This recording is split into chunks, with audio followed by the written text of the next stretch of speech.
प्रिय वैष्णव मित्रांनो, आज आपण भगवान कृष्ण जे मदन मोहन आहेत, मदनाला पण मोहित करतात असे सुंदर मदन मोहन देव जे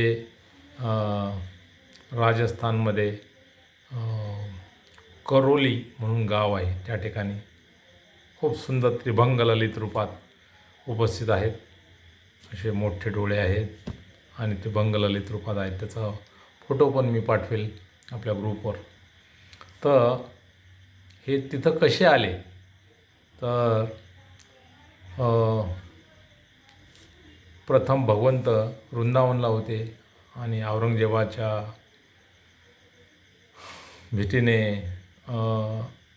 सगळे मदन मोहन गोविंदेव गोपीनाथ हे जयपूरला राजस्थानला तिथल्या राजांनी नेले सुरक्षित राहण्यासाठी. आणि त्या ठिकाणी सुंदररित्या भगवंतांची सेवा चालू होती.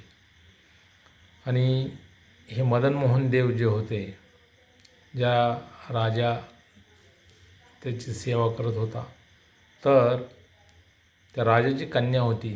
तिला करोली गावात करोली संस्थानला त्या राजाने तिचं लग्न ठरवलं होतं. आणि त्यानंतर तिला त्या करोलीला जाताना बरोबर काय द्यायचं, काय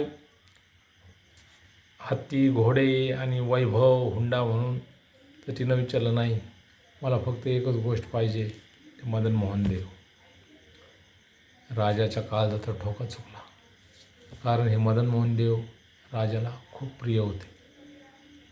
आणि राजाने काय केलं, म्हणाला एका अटीवर मी तुला देईल, मी एकाच वेळेला 7 विग्रह म्हणजे 7 मूर्ती त्यांच्या बनवतो, आणि तू जर मूळ मदन मोहन जे आहेत त्यांना जर त्यातून बरोबर ओळखलं तर तुला मदन मोहन तुझ्याकडे येतील, नाहीतर नाही येणार. जे विग्रह तू स्पर्श करशील आणि म्हणशील हेच मदन मोहन देव आहेत, ते तुझ्याबरोबर तू घेऊन जायची.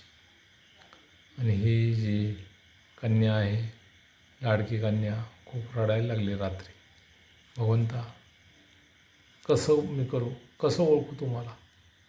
हे भगवंतांनी तिच्या स्वप्नात येऊन सांगितलं, काही चिंता करू नकोस, तू काय कर, प्रत्येक विग्रहाच्या समोर जाताना त्यांच्या बासरीला हात लाव. ज्या ठिकाणी बासरी तुला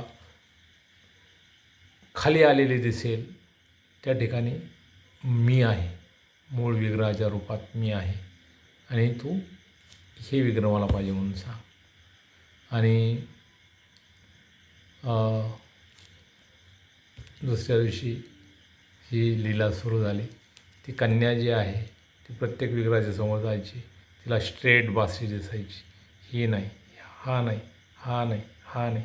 आणि जेव्हा मूळ विग्रहाच्या ठिकाणी जिथं भगवंतांनी सांगितलं तिला, तिनं हात लावला आणि पाहिलं तर बासरी जी आहे ही अर्धी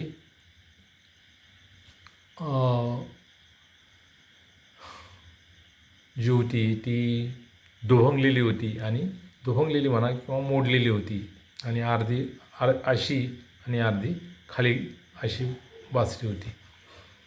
तर त्या फोटोमध्ये तुम्हाला क्लिअर पाहायला मिळेल. आणि तिनं सांगितलं राजाला, हा विग्रह मला पाहिजे, आणि तो मदन मोहन देवांचा मूळ विग्रह होता. अशा रीतीने आपल्या लाडक्या भक्तासाठी भगवंतांनी सुंदर लीला करून तिच्या गावी गेले, आणि तेच मदन मोहन देव आज करोली गावामध्ये आहेत. सुंदरपैकी आपल्या भक्तांवर कृपा करत आहेत. आपणसुद्धा या करोली गावात जयपूरला जाताना दर्शन घेऊ शकता. बोलो राधा मदन मोहन देव की जय.